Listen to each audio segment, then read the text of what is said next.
In this video, I'll show you the easiest way to download subtitles directly inside VLC using the VLSub extension. No extra apps or websites needed.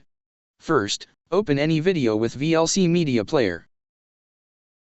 For this tutorial, I chose Charade, which is available in the public domain. Then, I will choose a scene with dialogue.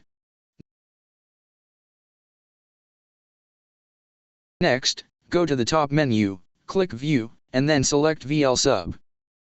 You will now see the VLSub window. There are two ways to search, but the easiest method is to click Search by Name.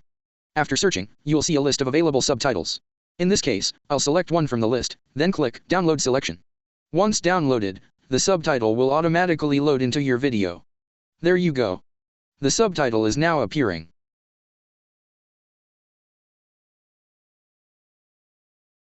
Let's fast forward to check whether the subtitles are perfectly synced.